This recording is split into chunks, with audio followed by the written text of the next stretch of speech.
Hello बच्चा party. तो कैसे हैं भाई लोग सभी।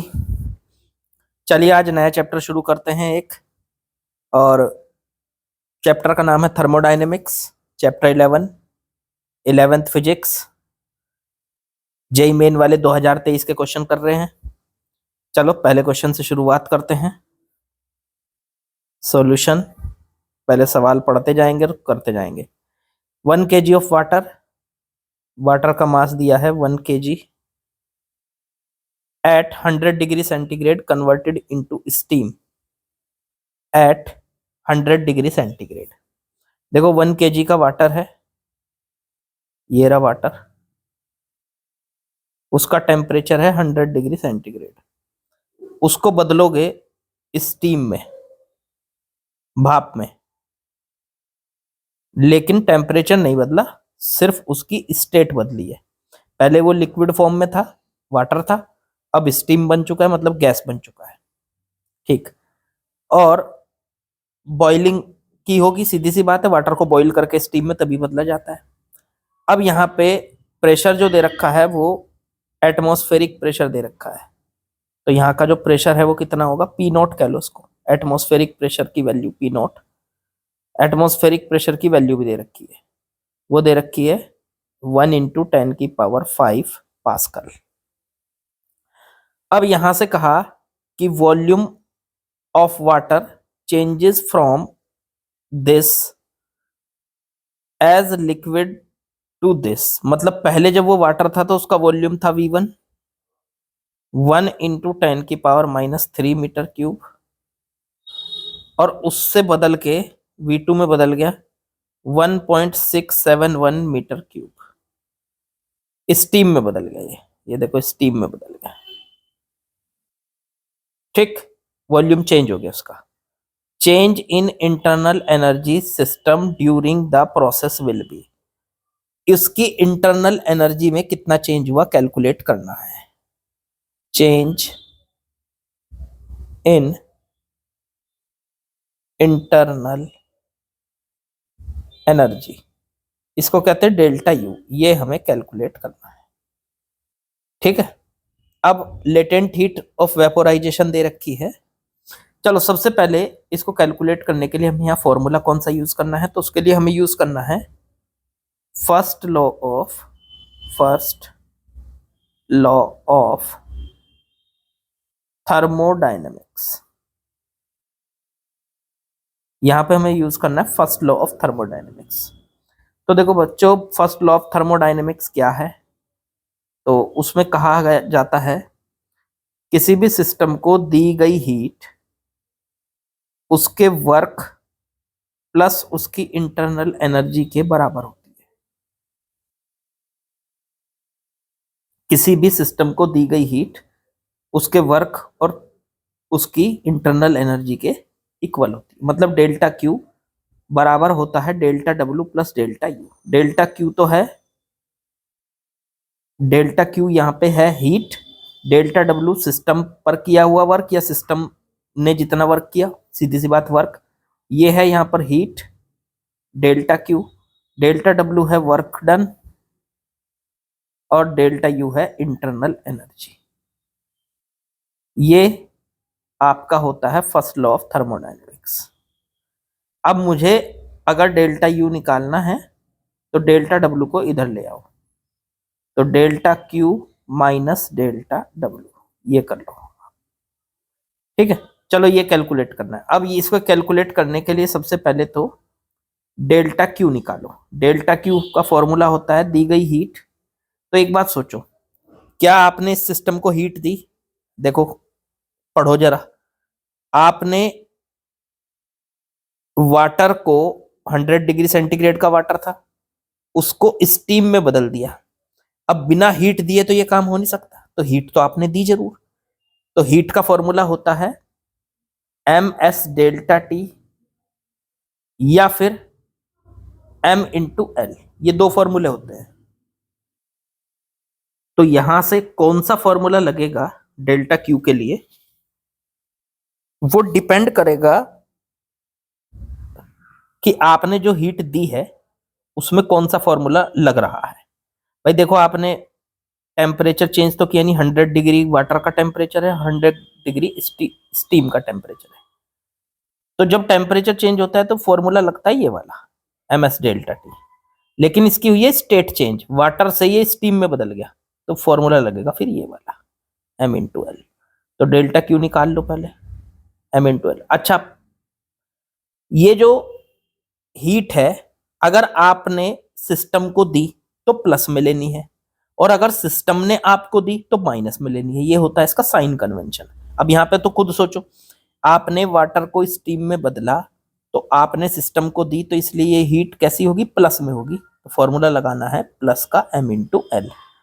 तो एम मास, मास है 1 kg, L L L L L L L L दे रखा ये रहा, लेटेंट हीट ऑफ वेपोराइजेशन, तो वो है 2257 किलो जूल पर केजी।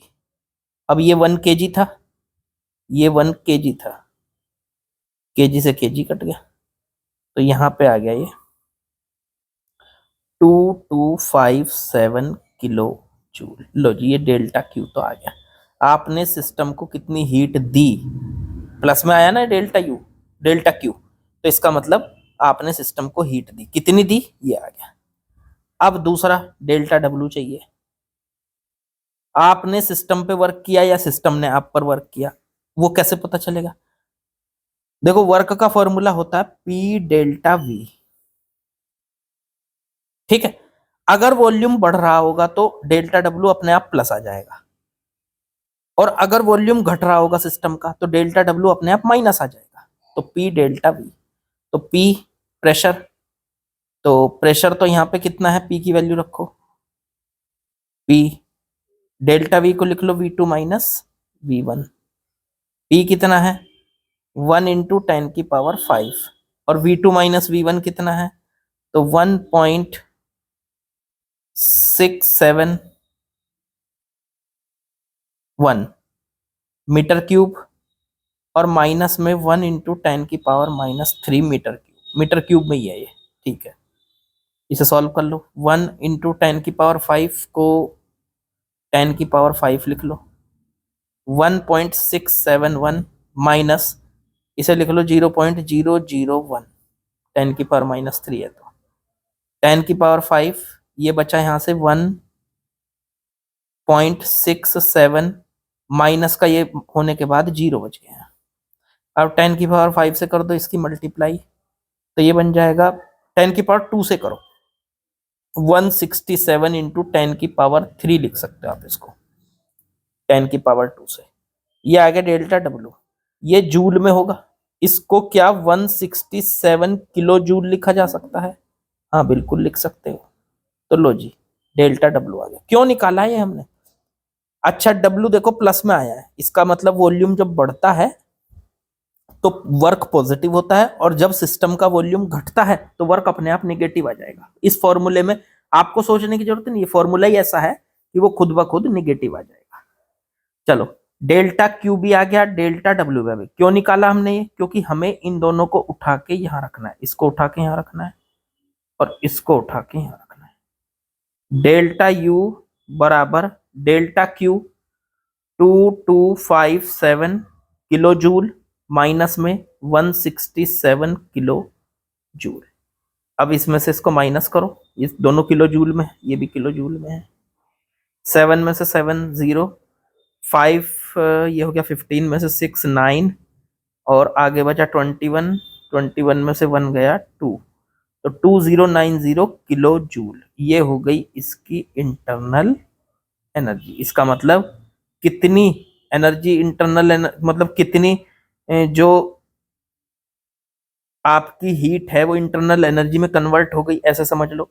तो आप कह सकते हो change in internal energy, change in internal energy delta U की वैल्यू पूछी थी तो आई 2090। तो ऑप्शन चेक करो, प्लस का 2090, प्लस में आई ना, देखो प्लस में ही आई है, तो प्लस में आई है तो प्लस का 2090 किलो जूल। तो आसान सवाल है, लेकिन इस चैप्टर के सवाल थोड़े से टफ होते हैं। बिल्कुल आपको बेसिक्स की नॉलेज होनी चाहिए, आपको पता होना चाहिए कि आप इस चैप्टर में एक्चुअल में करते क्या है। आप इस चैप्टर में वर्क, एनर्जी, वर्क एक ऐसे समझ सकते हो, वर्क और एनर्जी को कह सकते हो आप हीट, वर्क, हीट और इंटरनल एनर्जी, इनका तीनों का मिक्सचर होता है ये चैप्टर। हम किसी बॉडी पर वर्क करेंगे तो वो उसके अंदर हीट पैदा कर देगा, उसकी इंटरनल एनर्जी बढ़ा देगा। या ये कह लो कि हम किसी को हीट देंगे तो वो सिस्टम वर्क करने लगेगा। तो ये जब भी कोई सिस्टम को हम हीट देते हैं तो वो वर्क करने लगती है या उसकी इंटरनल एनर्जी बढ़ने लगती है। तो इस चैप्टर से हम वो पता कर सकते हैं कि कितनी हीट देके उससे कितना वर्क कराया जा सकता है और कितना उसकी इंटरनल एनर्जी बढ़ाई या घटाई जा सकती है। ठीक है, तो आप एक तरीके से ये कह सकते हो कि ये जो पूरा चैप्टर है ये इन तीन चीजों का कॉम्बिनेशन है बस, वर्क, हीट और तीसरी इंटरनल एनर्जी।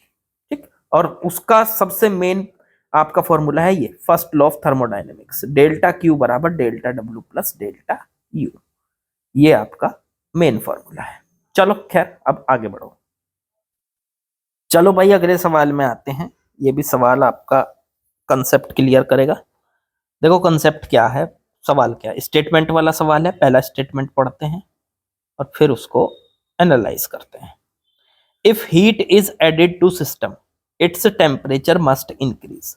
अगर किसी सिस्टम को हीट देते हैं तो उसका टेम्परेचर जरूर बढ़ता है, ऐसा कोई जरूरी नहीं है। वजह, फर्स्ट लॉ ऑफ थर्मोडायनेमिक्स को देखो, जब भी आप किसी सिस्टम को हीट देते हैं तो वो कहां कहां जाती है, वर्क में जाती है प्लस इंटरनल एनर्जी में जाती है। देखो अगर आपने हीट दी तो वो कुछ वर्क में चली जाएगी, कुछ उसकी इंटरनल एनर्जी में चली जाएगी। अब इंटरनल एनर्जी में जाएगी अगर, तो उसका टेम्परेचर बढ़ेगा, टी इंक्रीज होगा। लेकिन अगर ऐसा हुआ कि उसका सारी हीट वर्क में चली गई, इंटरनल एनर्जी में कुछ गया ही नहीं, तो इंटरनल एनर्जी का चेंज जो है मान लो 0 है, तो इसका मतलब उसका टेम्परेचर क्या होगा, कांस्टेंट, ना बढ़ेगा ना घटेगा। अगर इंटरनल एनर्जी नहीं बदलेगी तो उसका जो टेम्परेचर है वो कांस्टेंट हो जाएगा, ना तो टेम्परेचर बढ़ेगा ना टेम्परेचर घटेगा। तो इसका मतलब ये हुआ कि पहला स्टेटमेंट तो गलत हो गया। ये तो कह रहा है कि अगर आपको हीट दोगे तो उसका टेम्परेचर जरूर बढ़ेगा, जबकि हमने बताया आपको कि जरूरी नहीं है।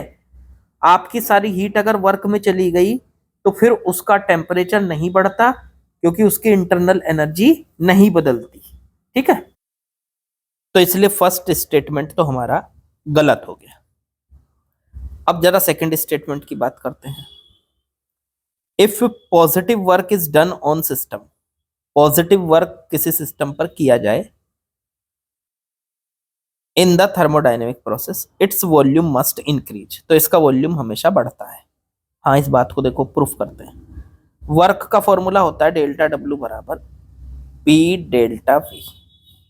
ठीक है, अब एक काम करो, पॉजिटिव वर्क है तो इसका मतलब डेल्टा डब्ल्यू की वैल्यू क्या है, 0 से बड़ी है। डेल्टा डब्ल्यू की जगह उठा के यहाँ क्या रख सकते हो, पी डेल्टा वी की वैल्यू 0 से बड़ी है। इसका मतलब डेल्टा वी, ये पी 0 के नीचे जाके 0 हो गया, तो डेल्टा वी 0 से बड़ा है। डेल्टा वी होता है V2 माइनस V1, 0 से बड़ा है। इसका मतलब V2 V1 से बड़ा है। V2 V1 से बड़ा है, इसका मतलब ये तो है फाइनल वॉल्यूम और ये है इनिशियल वॉल्यूम। इसका मतलब फाइनल वॉल्यूम इनिशियल वॉल्यूम से बड़ा है, ऐसे कह सकते हो आप। बाद का वॉल्यूम पहले वॉल्यूम से बड़ा है, तो फाइनल वॉल्यूम इनिशियल वॉल्यूम से बड़ा है। और यही तो स्टेटमेंट कह रहा है कि अगर वर्क पॉजिटिव है सिस्टम का तो इसका वॉल्यूम इंक्रीज होगा, बढ़ेगा। अच्छा देखो, बढ़ाई तो है, जब फाइनल वॉल्यूम बड़ा होगा पहले वाले वॉल्यूम से, बाद वाला वॉल्यूम बड़ा होगा, तो इसका मतलब वॉल्यूम बढ़ गया ना। जैसे V1 है मान लो 10 और V2 है इससे बड़ा मान लो 20, तो फिर बढ़ गया ना वॉल्यूम, पहले वॉल्यूम 10 था अब 20 हो गया, तो वॉल्यूम बढ़ गया। तो स्टेटमेंट 2 क्या है हमारा, करेक्ट है। तो स्टेटमेंट 1 तो रॉन्ग था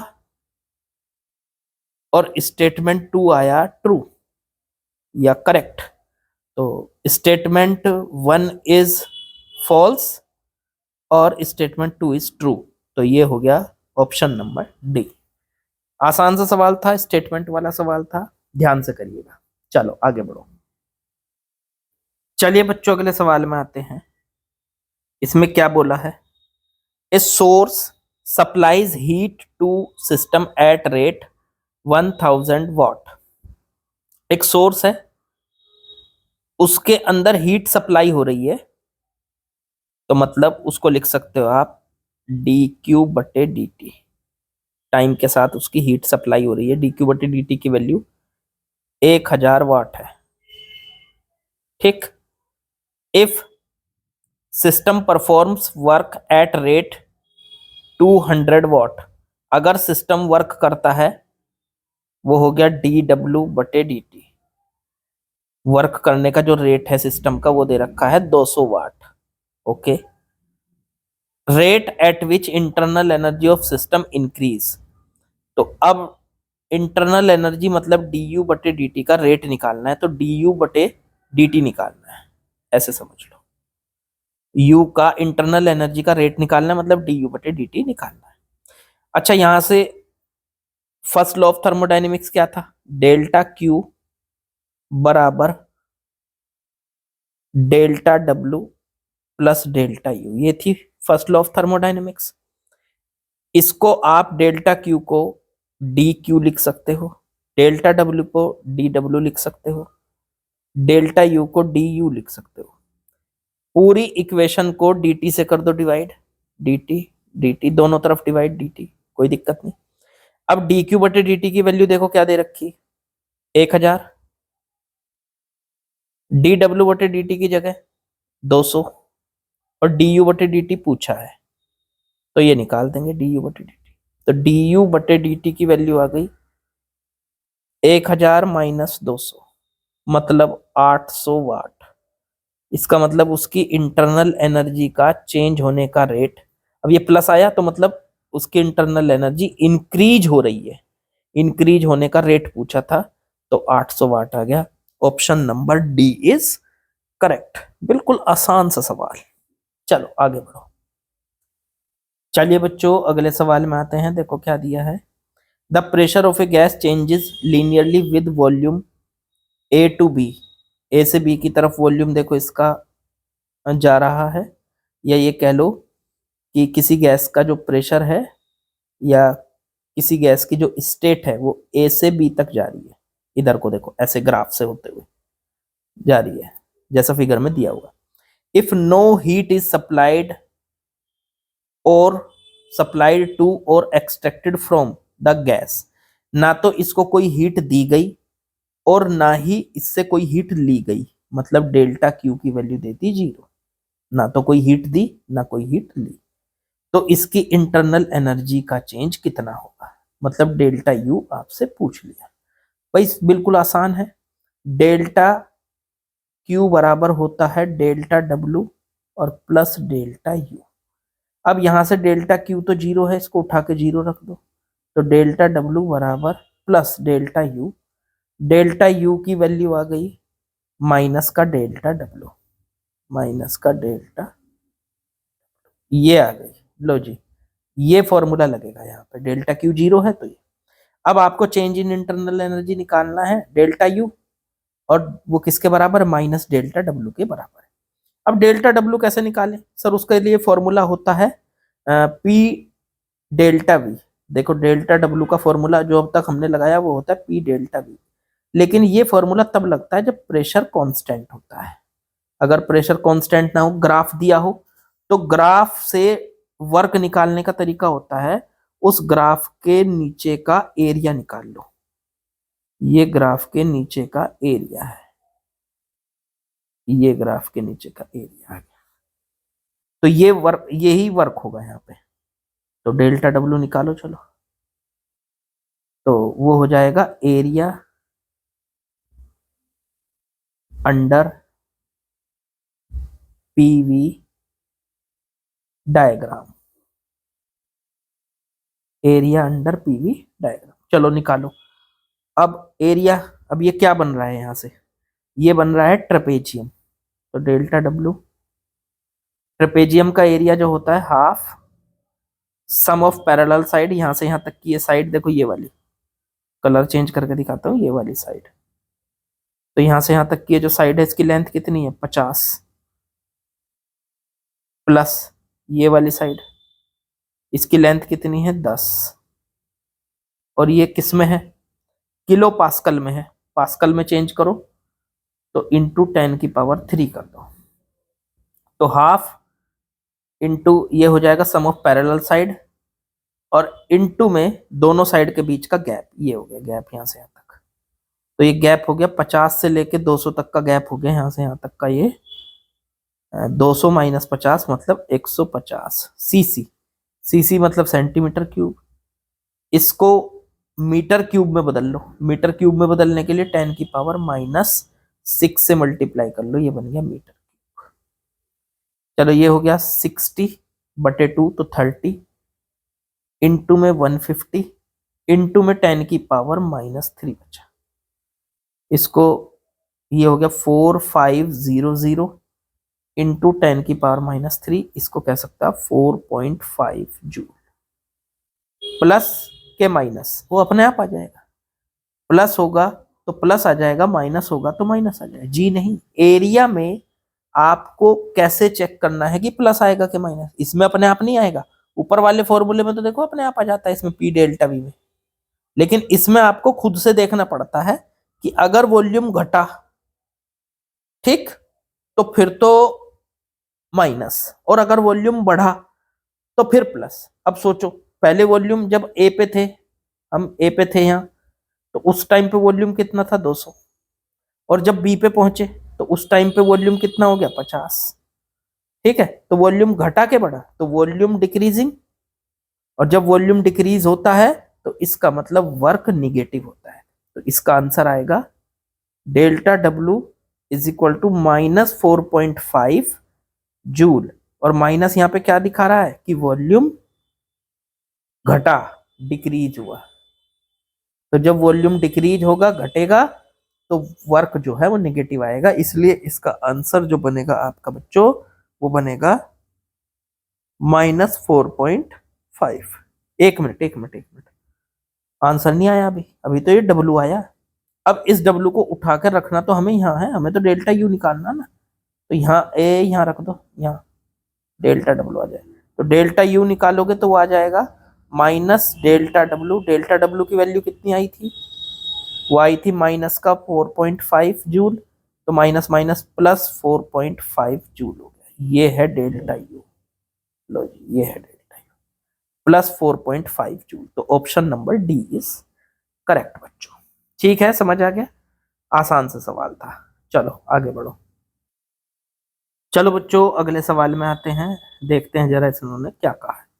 गिवन बिलो 2 स्टेटमेंट्स, अच्छा असर्शन रीजन वाला क्वेश्चन है, पहले असर्शन पढ़ना होता है। चलो असर्शन पढ़ते हैं। If DQ and DW represent the heat supplied to the system and work done on the system, देखो बिल्कुल ठीक बात, DQ ये तो है heat supplied to the system, क्या इन्होंने सही लिखा है, तो बिल्कुल सही लिखा है। जब हम सिस्टम को हीट देते हैं तो उसकी हीट प्लस होती है, तो देखो DQ प्लस में दे रखा, तो बिल्कुल ठीक दिया इन्होंने ये। फिर DW किसको कहा है, represent the work done on the system, work done on the system, work done on the system. जब हम किसी सिस्टम पे वर्क करते हैं तो वो फिर माइनस में लिया जाता है, तो DW को किस में लेना पड़ेगा हमें, माइनस में, माइनस में ले लो। फिर इन्होंने कहा according to first law of thermodynamics, first law of thermodynamics जो बनेगा वो ये होगा। अब चलो बना के देखते हैं। वैसे फर्स्ट लॉ ऑफ थर्मोडायनेमिक्स होता है DQ बराबर DW प्लस DU, लेकिन यहाँ पे DW निगेटिव है तो निगेटिव रखना पड़ेगा, तो माइनस का DW प्लस का DU। DQ पॉजिटिव है तो पॉजिटिव ही रख दिया मैंने यहाँ, कोई दिक्कत नहीं। तो ये फर्स्ट लॉ ऑफ थर्मोडायनेमिक्स हमारा क्या बन गया, DU माइनस डी डब्ल्यू, लो ये बन गया डी क्यू बराबर D you minus D W. क्या यही बन रहा है इनके हिसाब से भी? हाँ बिल्कुल यही बन रहा है, इसलिए असर्शन एकदम करेक्ट है। अब reason, first law of thermodynamics is based on law of conservation of energy. ये तो आपको पढ़ाया ही जाता है, जब फर्स्ट लॉ ऑफ थर्मोडायनेमिक्स आपको समझाया जाता है तो ये बताया जाता है कि first law of thermodynamics based on conservation of energy, energy के कंजर्वेशन पर बेस होता है ये फर्स्ट लॉ ऑफ थर्मोडायनेमिक्स। तो बिल्कुल रीजन ठीक है और ये इसको एक्सप्लेन भी करता है, एक्सप्लेन कर रहा है, तो इसलिए ऑप्शन बैठेगा हमारा ए एंड आर दोनों करेक्ट हैं और R is the correct explanation of A. तो सी ऑप्शन बैठ गया, बिल्कुल आसान। ठीक है, तो मेरे ख्याल से आप लोगों को समझ में आ गया। चैप्टर थोड़ा सा टफ है, अच्छे से तैयार करके फॉर्मूले वॉर्मूले लगा के और तब इसको यहाँ पे आपको करना है। ठीक है, बढ़िया से परफॉर्म बढ़िया से करोगे तभी, जब फॉर्मूले सारे याद हों, कंसेप्ट सारे पढ़े हुए हों, ठीक है, तभी आप अच्छे से इसको कर पाओगे। चलिए बाकी कल करेंगे, लाइक शेयर सब्सक्राइब कमेंट सब कर दीजिए, बाकी कल करते हैं बच्चों, कल मिलते हैं।